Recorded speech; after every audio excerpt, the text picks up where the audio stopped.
Justin Welby talks about gay marriage on the Rest is Politics podcast, and I'm afraid his answer lacks honesty, it lacks courage, it lacks leadership, it lacks faith. All sexual activity should be within a committed relationship, and whether it's straight or gay. But the most concerning thing is that Justin Welby's answer on this question has been the same for the last 7 years, and I missed it. I think many of us missed it, that Justin Welby has been saying the same thing for the last 7 years. The things that seem to me to be absolutely central are around faithfulness, stability of relationship. But that could be a man and a man and a woman and a woman. I know it could be.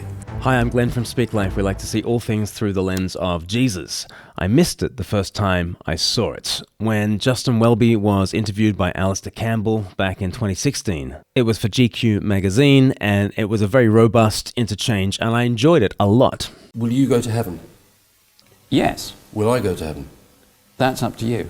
They're roughly the same age, they were both at Cambridge together, they can both do grumpy old man quite well, and Alastair Campbell, although he's famous for saying that we don't do God when he was Tony Blair's spin doctor, he does describe himself as a pro-faith atheist, and it was a really interesting interchange for GQ politics back in the day. And I think largely it was interesting because it was very theological. It wasn't particularly political. Whereas on the Rest is Politics podcast that's just come out, Justin Welby comes alive when he talks about politics, and it's really quite joyless when he talks theology. We'll see that in a second. It gives us what Peter calls an eternal and inextinguishable hope. But this sparky conversation back in the day between Alastair Campbell and Justin Welby was genuinely entertaining and quite enlightening at times.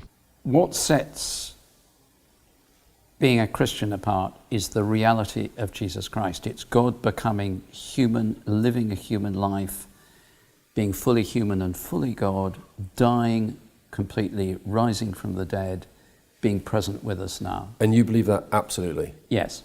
That Mary existed, yes, and Mary was a virgin, yes, and Jesus was the Son of God. Yes. He's not a Jordan Peterson, that's for sure. And Are you surprised? that you believe it? Yeah. I'm surprised, yeah, I am, because I can't believe it. I'm not surprised you believe it, because you're the Archbishop of Canterbury. Yeah, quite. I mean, I'd be very horrified worried if you didn't believe it. We're not in an episode of Yes, Prime Minister. No, we're not. No. But I find it very hard. I find it very hard, quite regularly. In all things, God works for the good of those who love him, who walk according to his purposes. And Does that mean he doesn't work for those who don't? No, it doesn't say that. That's other bits of the Bible. Okay. So God does me, even if I don't do God? That's very well put. That is a tweet. But does he? Yes, of course he does. And how does he do me? Because he knows you, he loves you, he wants you to know. I mean, the point about being a Christian is not a witness to a bunch of rules about things we must and mustn't do. It's a witness to the love of Jesus Christ, who reaches out and wants us to know his love and to follow him with the assurance of his love. There were some great moments, including Justin Welby saying, "Which God don't you believe in?" to Alastair Campbell. Now, last week on the Rest is History podcast, which Alastair Campbell co-hosts alongside Rory Stewart, they retrod much of the same terrain. They spoke about when Justin Welby discovered that the man he thought was his biological father was not his biological father. It was a real identity crisis, and yet, he says, my identity is in Jesus Christ, not in DNA. He gave his testimony about how he came to faith himself. In Kenya, there was a sense that I met in the people there, people who knew God not by dogmatic understanding, but as a personal encounter. And it was back at Cambridge in my second year that someone explained that to me, and that on the cross and in the person of Jesus from birth to resurrection and ascension, we see who God is, and God comes to meet us. We don't find God, and we cannot know God except by revelation, and that's in John's Gospel. He spoke of his mother's own transformation through faith, going from alcoholism to Christ. Her character changed. She was liberated by faith. She was free to be who she was best at being without the booze. And he spoke of his leadership role in the church as a conservative role that is scripture-driven. I am a conservative in reading the Bible, seeking to see that the church influences the world in a way that God has revealed to be good, particularly in the person of Jesus Christ. How conservative is he in leading the church and in reading the Bible? Well, that was really put to the test when Alastair Campbell asked the question about gay sex again to Justin Welby. You see, back for the GQ interview, Alastair Campbell had asked Justin Welby the question about gay sex. It was a question that was in the air because Tim Farron had become the Liberal Democrat leader, and he was being asked the question, is gay sex a sin, on a nearly daily basis. And so Alastair Campbell put that question to him 7 years ago. Let's just make it really easy now. Is gay sex sinful? Do you know, we've done religion, we've done politics. Why am I surprised that you've brought in sex? Because I feel sorry for Tim Farron. I feel sorry for Tim Farron. Who keeps being asked this question. He's the only one who does. So I'm asking you. You know very well that that's a question that I can't give a straight answer to. Why not? Sorry, it's a badly phrased way of answering the question. That was really bad. I should have thought that one through.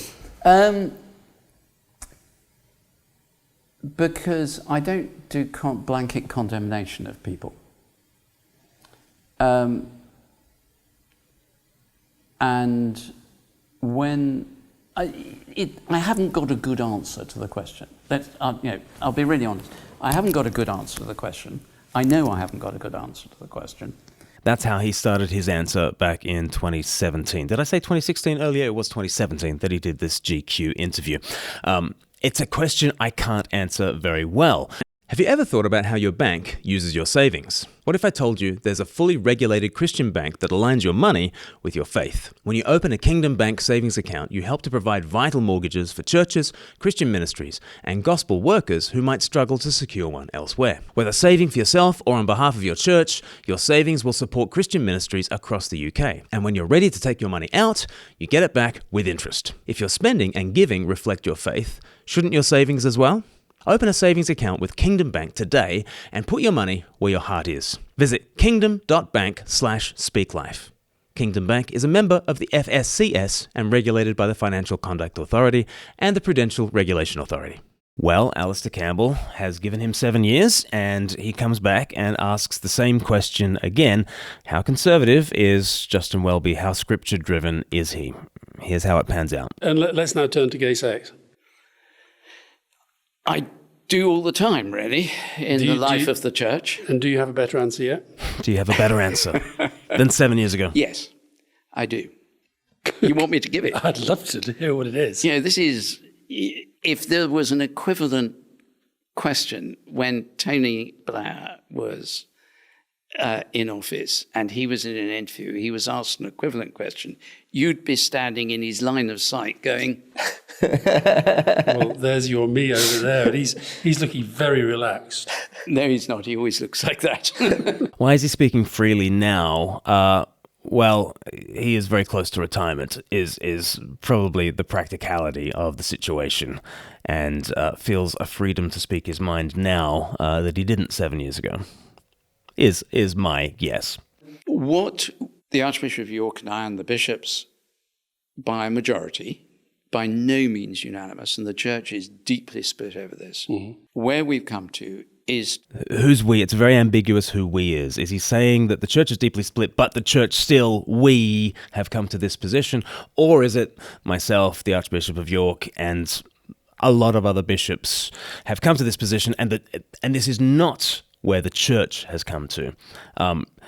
Everybody got the sense from this that Justin Welby was saying the church has come to this particular position. Later on, he clarifies, no, this is a private position that Justin Welby has come to. But I think in context, he is giving the impression that this is church doctrine now. Is to say that all sexual activity should be within a committed relationship. And whether it's straight, or gay. In other words, we're not stopping the idea, we're not giving up on the idea that sex is within marriage or civil partnership.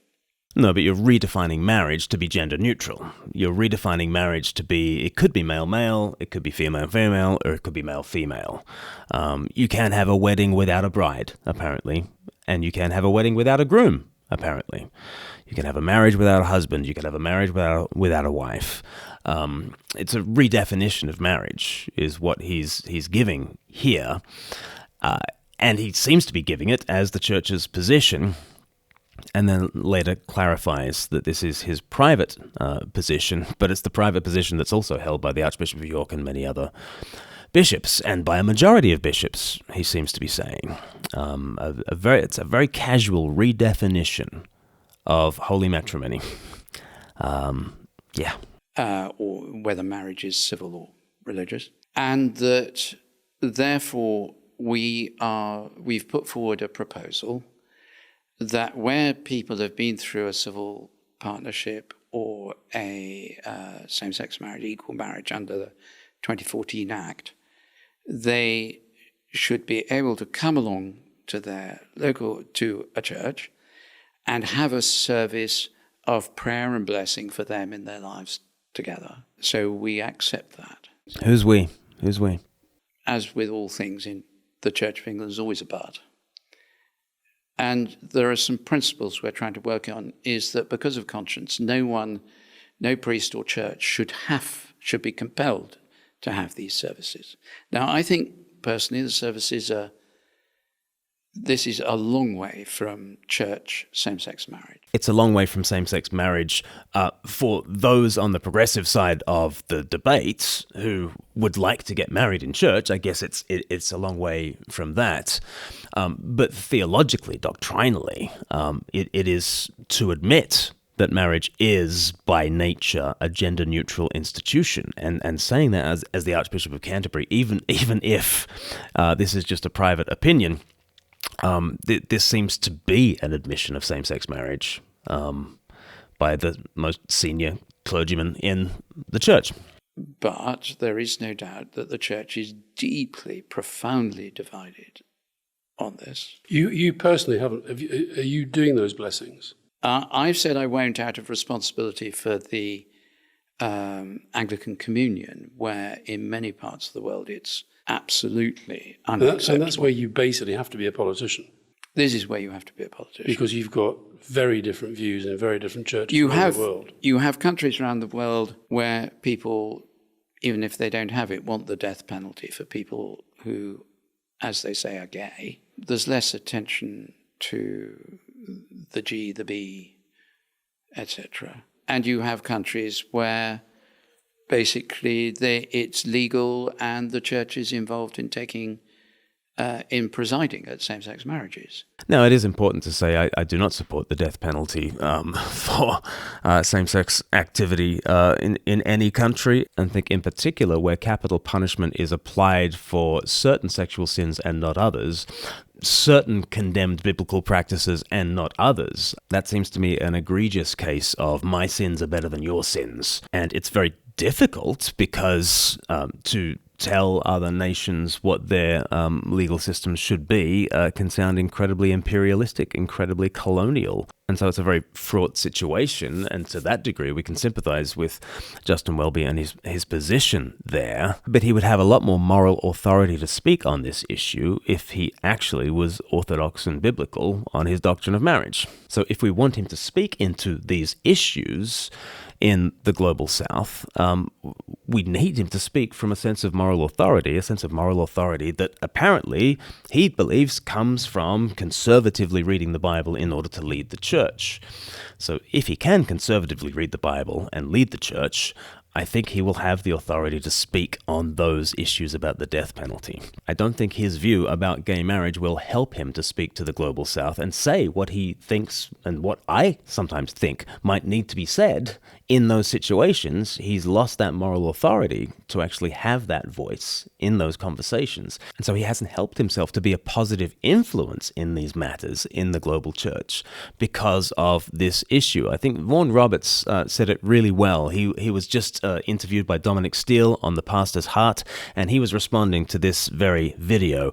Here's the first thing that Vaughan Roberts said. In one sense, it's not a surprise that that's his personal view, but it is extraordinary that someone in his role should think it's appropriate, if it is that his personal view, to say so. I mean, at a consecration, a bishop is asked to ask the question, will you teach the doctrine of the Church of England, as the doctrine of Christ, as the Church of England has received it, and will you refute error? And the doctrine of Christ, as the Church of England has received it, is very clear. It is the traditional teaching of the Church, which is the apostolic teaching. It's been held by the Church throughout the world and down the ages, that the place for sex is in the marriage of a man and a woman. So here we have the leader of the Church of England saying, I don't agree with the Church of England's doctrine. And not only don't I agree, but the majority of the House of Bishops don't agree. And then that reassurance, I've no doubt it's genuine. He's saying at the end, look, I want, let me reassure those who still hold to the traditional view, there's a place for you in the Church of England. That's extraordinary to me, that I need to be, that the Archbishop feels he needs to reassure me that me and very many thousands like me in the Church of England still have a place in the Church of England, but we're the ones who still hold to the teaching of the Church of England. So it's just increased the crisis that we were already in. If you don't believe it, then you need to argue, and bishops are not those who should be arguing for a change in the doctrine. They are called to hold it, teach it, preserve it, and refute error. I think that's well said, and I think Vaughan Roberts then goes on to talk about this issue of the criminalisation of homosexuality in some of these countries. What is your comment on the criminality issue? Well, the general point he's making there is an obvious one, that there's a huge cultural difference in the Anglican Communion from contexts where you can't even dare challenge elements of the LGBT agenda, and others where, as he says, there's criminalisation and call for the death penalty and so on. I'm certainly not at all in favour.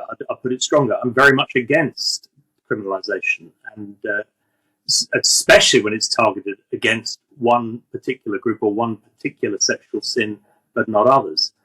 But I feel the importance of being wary of just wading into these kind of issues without great sensitivity. That there's been far too much cultural imperialism, far too many arrogant assumptions that we are right and they are wrong and they are primitive, and often characterizations which are not fair of what is going on in other contexts.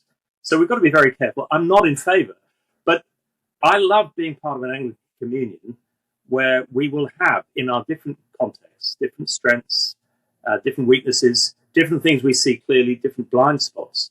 Indeed, there are different strengths and weaknesses, and there must be a time and a place for reaching across divides and saying, oh, do you have a blind spot there? Is there a weakness there? But also, if the Global South is going to look to the West, surely they are going to point out some of our own weaknesses, and surely some of those weaknesses lie in the area of sex. I mean, that's got to be obvious. And so in order to continue to have a conversation with the Anglican communion as a whole, surely we need to do that thing of conservatively reading our Bible and letting it judge both kinds of culture. Whether the authoritarianism comes from a rainbow alliance that suppresses religious minorities in the West, or whether the authoritarianism is a kind of an enforced heteronormativity at the point of the sword, at the point of state power, I think Scripture and I think people submitting to Scripture can help one another across these boundaries. And so I think Justin Welby is absolutely right to say that there are problems across the communion, but those problems are not going to be helped by capitulating on gay marriage. Let's go back to the Rest is Politics interview and keep going. But we're saying no compulsion on anyone. Churches may opt into doing these. If they don't opt in, they don't do it. And it is a simple service of welcome and blessing. And even that has resulted in an enormous breakdown of relationships in a really sad way, not only across the communion. It is sad. But in the Church of England. For those who are conservative, I am absolutely committed to them having a full and undoubted place in the Church of England. We're not a political party. We don't chuck out people who disagree, because it's God who brings people to faith. By his word, through his spirit. Yeah, it's God who does that. And it's so odd that it would even be suggested that those who believe the official teaching of the Church of England need to feel as though they actually belong in the Church of England. well, yes, we actually believe in the teaching of the Church of England. And Justin Welby has had to vow 3 times now. As a deacon, he swore that he believed the doctrine of the Christian faith as the Church of England has received it. As a priest, he vowed that he would faithfully minister the doctrine and sacraments of the Church, and that he would defend against error. And as a bishop, he agreed to this vow: will you teach the doctrine of Christ as the Church of England has received it? Will you refute error? And will you hand on entire the faith that is entrusted to you? With the help of God, I will. We're in the strange position where the Archbishop of Canterbury and the Archbishop of York, and apparently, according to Justin Welby, a majority of bishops, don't believe the things that they have vowed to teach. And then he assures those who do believe the teaching of the Church of England that there still is a place for us in the Church of England. I think I speak for many when I say that's not very reassuring, but let's keep going. And every Christian is a brother or sister in Christ. Including people who want the death penalty for being gay. Yes, I may disagree with them and say they're wrong, but you might disagree with members of your family and say they're wrong, but they're still your family. And you might really disagree with them passionately, but they're still your family. And Christians are a family. I mean, that's well said. Absolutely, we need to speak across some very large cultural divides. And we need to not assume that white Westerners who are reading the Bible in a way unheard of for 1900 years are the ones who are automatically right. That sounds a little colonial. We need to lay that to one side and sit again under the scriptures. And we might be wrong about all sorts of things, and others from different cultures might be wrong about all sorts of things. So it is absolutely right. Justin Welby's desire for reconciliation under the truth, because we are brothers and sisters in one household. But as for me and my household, we will serve the Lord. There needs to be a submitting, really, to Scripture. We need to reconcile together, but we need to reconcile together under the Scriptures, under the authority of the Lord. But I just want to return to that kind of assumption that's going on in the conversation, which is that Justin Welby is having to play the part of a politician, and a politician really must just be seeking to grow coalitions and make alliances, and that leadership must be expressed really in trying to keep lots of parties together as much as possible, rather than just saying what is true and letting the chips fall where they may. It was just interesting to me that 2 months ago, David Davis, Tory politician, was on The Rest is Politics with Rory Stewart. David Davis is a conservative with a big C, a conservative politician. He's also a Christian. He also voted against gay marriage. And Rory Stewart really gets the bit between his teeth and goes after him for that position that he takes. And it's very interesting that David Davis doesn't really back down. He just says what he thinks, and he lets the chips fall where they may. Tell us a little bit about then your views historically, your views on abortion, on gay marriage, and these kind of issues. Well, let's deal with gay marriage because it's the most contentious one. And the irony, people tease me. I mean, look, I've got a lot of gay friends, and they tease me. They say, but you gave the speech at one of the first gay marriages, which I did. My point there was more about people who believe homosexuality is a mortal sin, in which you would find a large number of priests. And we're saying to them, you have to carry out this service. Right? But we're not actually saying that, are we? Because, of course, it was civil. In effect. Because it's a civil service. I mean, nobody's compelling a priest to do this. Look at the number of priests who are no longer priests. I'm sorry, that's not right. I mean, and at the time I raised the issue, nobody was interested. I mean, wait, David, let me push back on this, because I was passionately in favour of this gay marriage thing, and it's about the separation of church and state. It's about the separation of church and state. And so in bringing in gay marriage, Rory Stewart is saying, well, absolutely, we must separate church and state because we've got two different definitions of marriage going on. Okay, well, you can make that argument. But David Davis is correct in saying bringing in civil gay marriage is going to threaten the established church at its core.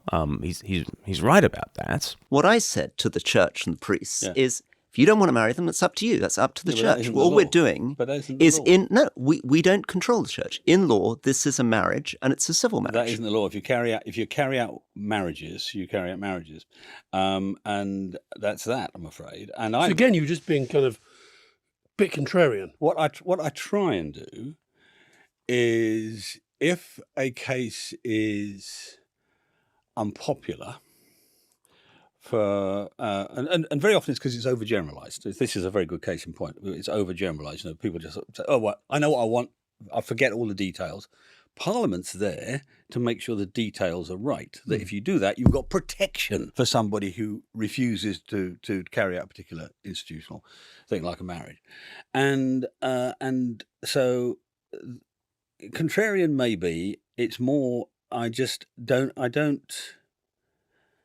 Listen, I don't think my profession is very brave, right? And so I try not to allow myself to flinch if it gets difficult. I'm not always successful, but I try not to. Here's a politician, and he gives an unpopular answer, and it is very unpopular with Rory Stewart in particular, and with Alastair Campbell. But being a politician does not mean that you necessarily play nice with everybody and just keep everybody happy. David Davis gives an answer as a politician that is unpopular. And yet, Justin Welby, as a clergyman, as a teacher of the scriptures, one who must teach the faith that's been handed down to him and drive away false teaching, he answers as a politician, but he answers in a far less robust way than an actual politician like David Davis is. I'm no particular fan of David Davis or the Conservatives. I just picked him because 2 months ago on this very podcast, David Davis gave a straighter answer to the question than Justin Welby did. Now, since this podcast has gone out, lots of people, very understandably, have been very concerned that Justin Welby seems to be presenting his views as though they are the Church of England's views. Well, Lambeth Palace then released this statement saying, since the beginning of Living in Love and Faith process, people across the Church of England have been studying, praying, and sharing together about sexuality, identity, relationships, and marriage. That process has revealed profound differences in theological conviction and biblical interpretation, but that does not change the fact that every group and every Christian has a place in the Church of England. Every group, every Christian, is there a boundary? Do we ever step outside the faith? Do we ever step beyond the parameters of what it is to be a Christian? In his interview on the Leading Podcast, the Archbishop of Canterbury was asked whether gay sex is sinful. Alastair Campbell was returning to this question, having first put it to the Archbishop in 2017 during an interview for GQ magazine. In both interviews, Archbishop Justin spoke honestly about the fact that these are complex questions that have caused deep division in the church. In both interviews, he said that what seems most central to him are stable, committed, and faithful relationships, a gender-neutral definition of marriage. And this is right. Back in 2017, Justin Welby also gave a gender-neutral definition of marriage, and I missed it, and many, many people missed it. Archbishop Justin was giving a personal view. This is in the most recent podcast it's talking about. Archbishop Justin was giving a personal view that reflects the position now held by himself, the Archbishop of York, and many other bishops regarding sexual intimacy. He has been honest that his thinking has evolved over the years through much prayer and theological reflection, particularly through the Living in Love and Faith process, and he now holds this view sincerely. It reflects his commitment to continuing to welcome, love, and include LGBTQ plus people more fully in the life of the Church. I want to include LGBTQ plus people fully in the life of the Church. I just don't think you do it by redefining marriage.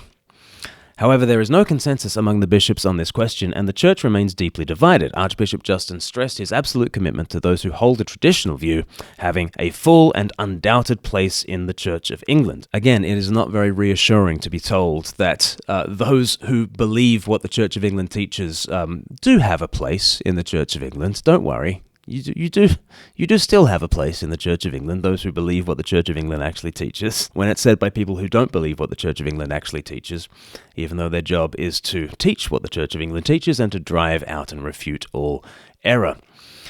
His answer does not indicate a changing of teaching from the House of Bishops. I mean, his answer did seem to indicate that. I think Alastair Campbell, I'm sure, went away from this podcast thinking, oh, so that's what the teaching of the Church of England is now.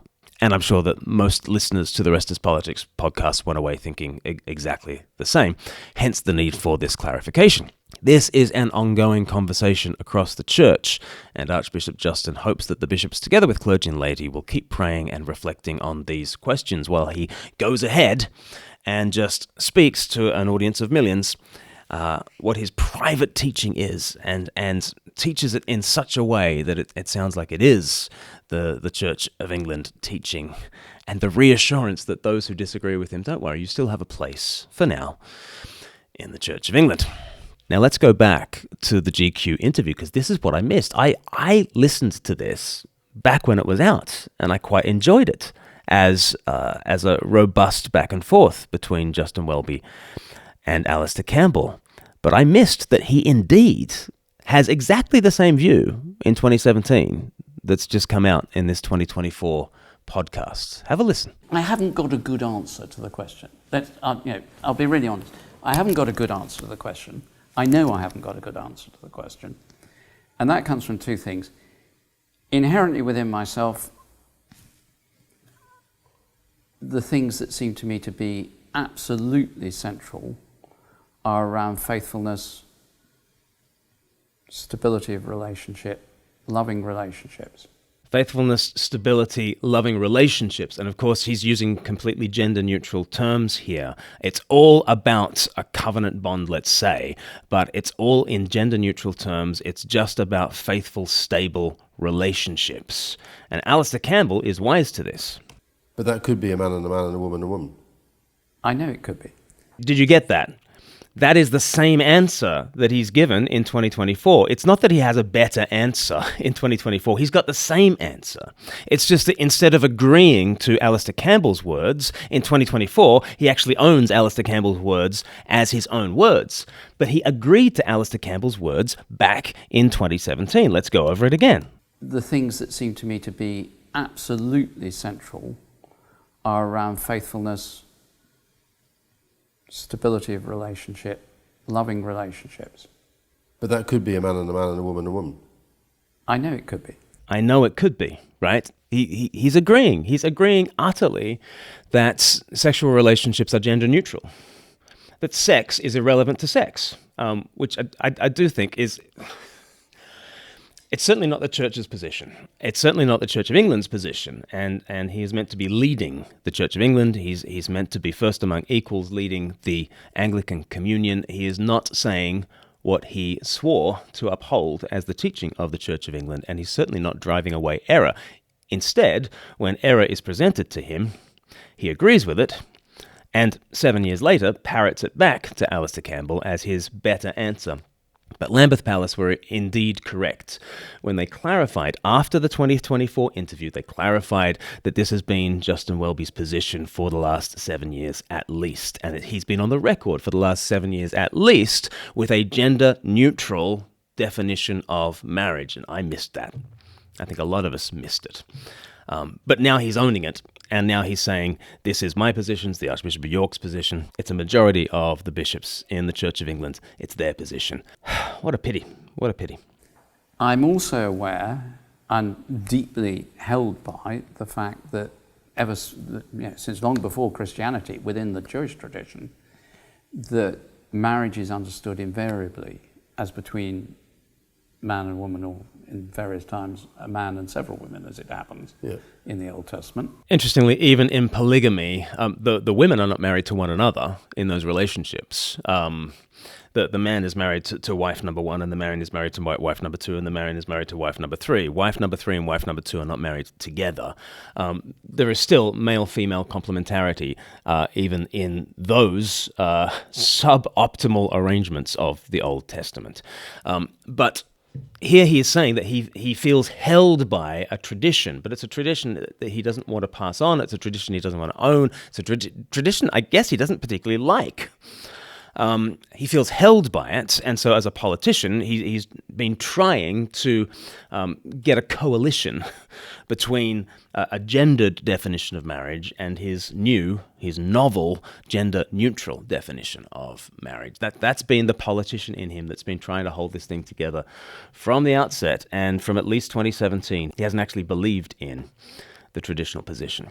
And I know that the church around the world is deeply divided on this in some places, including the Anglicans and many other churches, not just us, and that we are, and the vast majority of the church is deeply against gay sex. So this is where you're having to be a politician?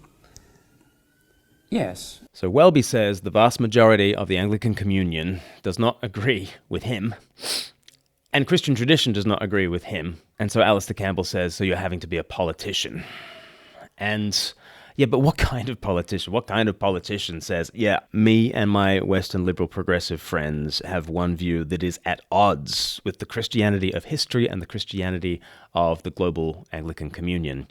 But I have to soldier on as a politician and get this thing through inch by inch by inch by inch, progressing towards the position that we're in the Church of England, though it is out of step with global Anglicanism today, and though it is out of step with the Christian tradition down through history.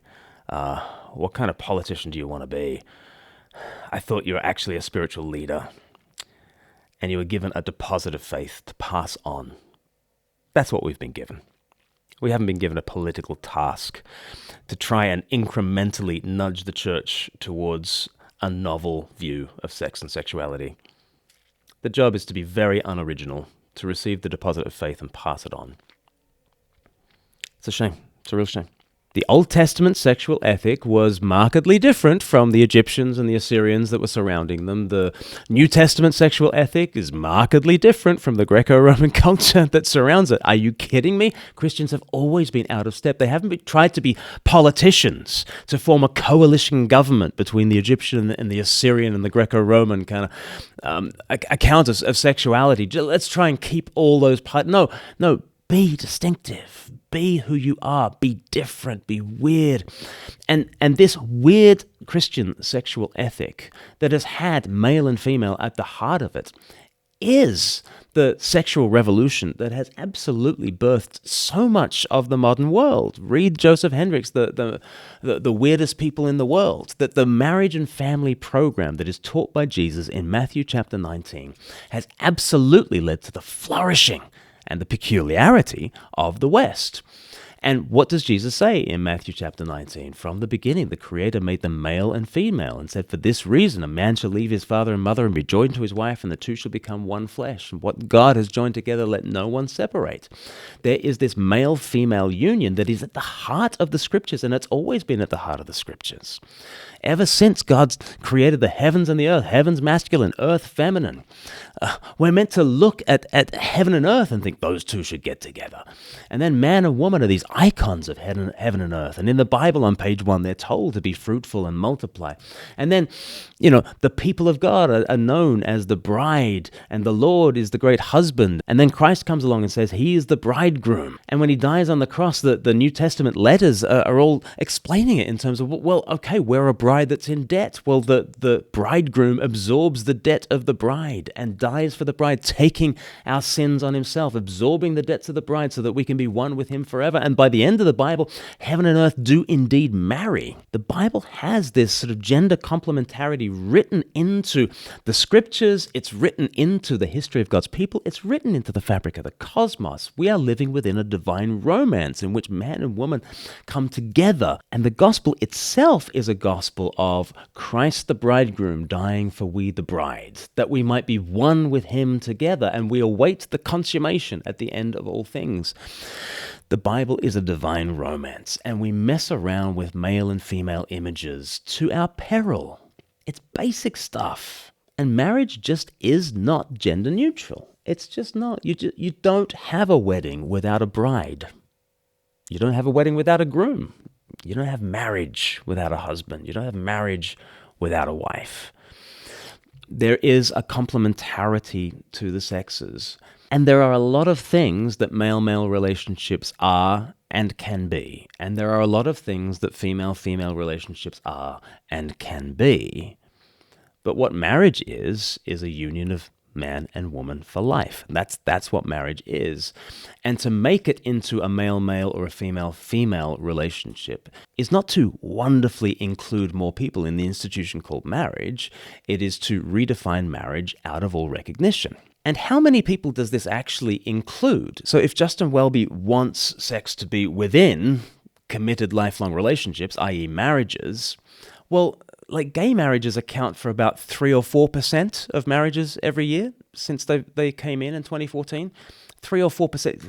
Like he's widened the circle by 3% in order to be inclusive, but I don't think he has been inclusive. According to the ONS, there are about 55,000 people in gay marriages, according to the ONS. But it seems to me that according to the ONS, there are 24 million people who are in heterosexual marriages. So if you want more people to have access to legitimate, lawful sex, you are expanding that circle from 24 million to 24 million and 55,000.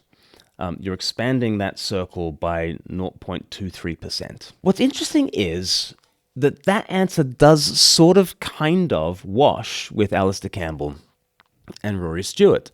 They do at the end of this podcast sort of talk about what a good guy Justin Welby is, and he's a very affable guy, and he's incredibly likable. And Alastair Campbell and Rory Stewart do indeed like him for saying what he said. But the Christian position is already so markedly out of step with the sexual revolution of the 1960s. Justin Welby's political fudge allows an extra 0.23% of the UK population to enjoy sexual intimacy. No wonder no one within the church is actually that happy with how living in love and faith has gone, right? I mean, if you're on the progressive side of things, honestly, what does this politician's fudge actually achieve for the progressive side of things? So I think his comments have lacked honesty. I think they have also lacked courage.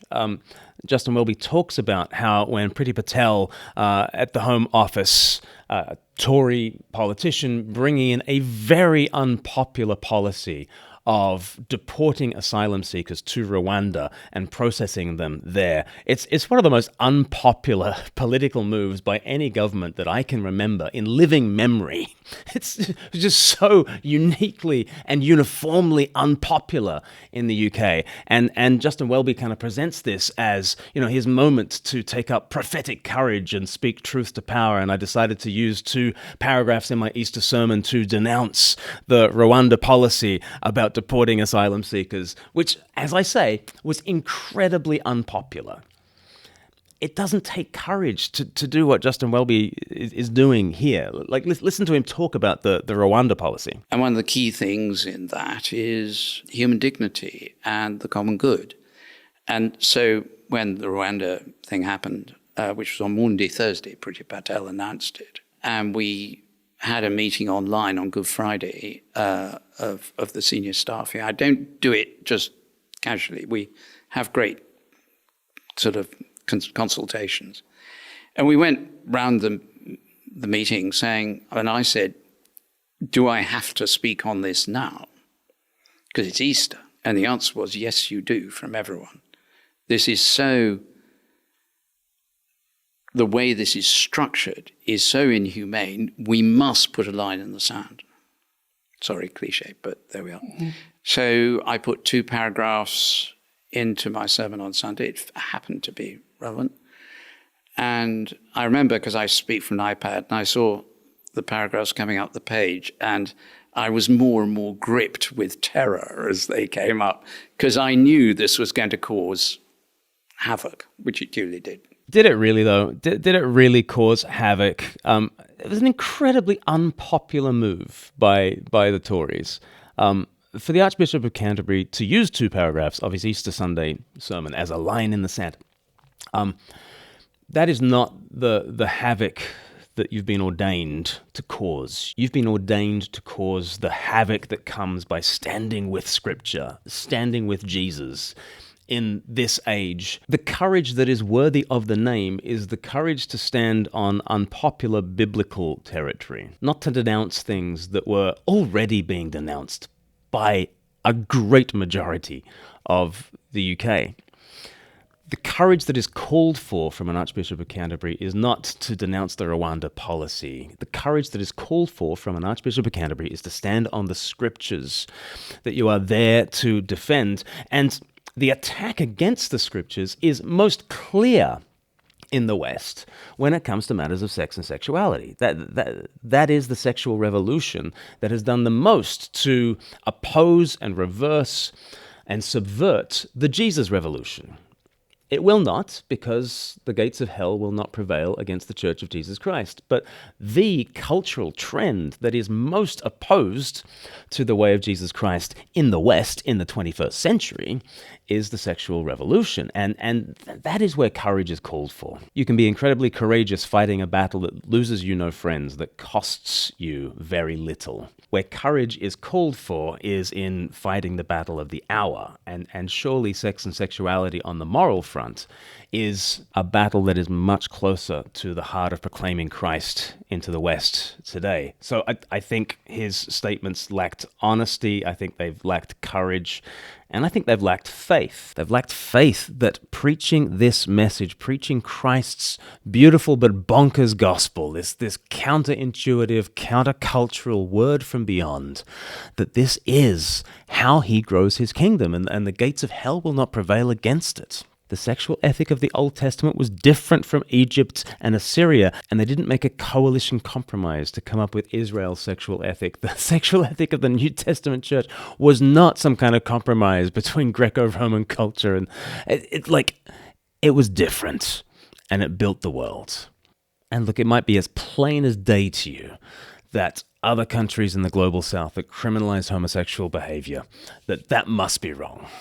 But can't you see that it's as plain as day to people from outside the West that we've lost our minds since the 1960s? That our attempts to redefine marriage in multiple ways tear at the fabric of our culture and tear at the fabric of ourselves. Are we sure that the rest of the world and the rest of history is wrong and we're right all of a sudden? It seems very improbable to me. And when we see some of the incoherence of the T of the LGBT community, isn't that pause for thought? If it's obvious to us, and it's obvious to many of us, that people are not gender neutral, well then perhaps marriage isn't gender neutral. And if on the transgender issue we have rediscovered the need for sex-based spaces, for changing rooms and rape crisis centers and female sports and female prisons, if we've rediscovered the need for sex-based spaces, that I can't just enter into a female space because I define myself into it. If I define myself into a female-only space, I have not widened that space and made it more inclusive. I've destroyed that space. Well, what could be more of a sex-based space than marriage, right? It's the ultimate sex-based space in which sex really matters. Sex in the biological sense, sex in terms of the act. Marriage is a sex-based space, and of course your sex matters for that space. And you can't just define yourself into that space without redefining it and destroying that space. People are not gender neutral, and marriage is not gender neutral. There are sex-based spaces in the world, and marriage is perhaps the most foundational one. And we can't go about gloriously redefining it in the name of inclusion without destroying it. And we can't follow Christ without going against the cultural zeitgeist. And what could be more zeitgeisty in the West than a kind of a sexualized, expressive individualism? Let's stand against that, stand with the scriptures. Let's have the honesty, let's have the courage, and let's have the faith that preaching this good news into a sexually confused culture will be liberation. It will actually be for the blessing and prosperity of this world. And as there are refugees from the sexual revolution, we will be a place of sanity, of grounding, a place in which absolutely the LGBTQIA+ community is welcome, absolutely welcome. And they are not a second-class citizen, and I'm a first-class citizen, and their sins are not worse than my sin. But we all just come together to the foot of the cross of Jesus Christ, and we learn again what it is to be human. And I have so much to learn, and everybody has so much to learn. And my sins are no better than your sins. My patterns of attractions are messed up in one way, and yours will be messed up in a different way. But we're not included on the basis of an identity I claim for myself. We're included actually on the basis of being sinners. We're sick people who qualify for the doctor simply by being sick. We're sinners who qualify for Christ simply by being sinners. And that's how we come to Christ, not claiming anything. And that's true inclusion, not based on any sexual identity or any identity at all, but based on Christ alone. Look, this has been a heavy video, but where should we go from here? Why don't we get back to the basics of what Jesus is all about? That's what 321 is about. It's our introduction to the Christian faith that requires no prior knowledge. We look at Jesus' vision for God, the world, and yourself in 3, 2, 1. You can do it online in 8 sessions. You can binge it in one go in less than a couple of hours. You can do it in church, and 350 churches have done it, and you'd be welcome to join any one of them. You can go to 321course.com and find out more there. But if you've got this far in the video, it must be worth a like, surely, and perhaps a share around the place on social media or via WhatsApp. And why don't you subscribe to our channel, because we'd really love to see you on the next video. See you then. Calling all UK church leaders. Are you feeling overwhelmed trying to lead your congregation in evangelism? Do you find yourself struggling to keep up with the fast-paced digital conversation? What would it look like if you and your congregation were energized and equipped to share Christ with your community authentically in both digital and physical spaces? At Speak Life, we understand the unique challenges church leaders face today. That's why we're excited to invite you to the January 2025 Intensive. 3 days of transformative, hands-on training in our Eastbourne studio. From the 23rd to the 25th of January, join us for an experience that's designed to inspire, empower, and equip you with cutting-edge tools and strategies for ministry in the digital age. During the intensive, you'll be surrounded by a community of like-minded leaders, getting stuck into practical digital workshops, creative mission strategies, and solid Christ-centered theology. With limited spaces, the January Intensive is your exclusive chance to experience this reimagined approach to evangelism training. Early bird tickets start at just £125 and are available until the 25th of November. Hurry! Tickets are available on a first-come, first-served basis. Visit speaklife.org.uk/intensives now to secure your spot and get ready to transform how you lead your congregation.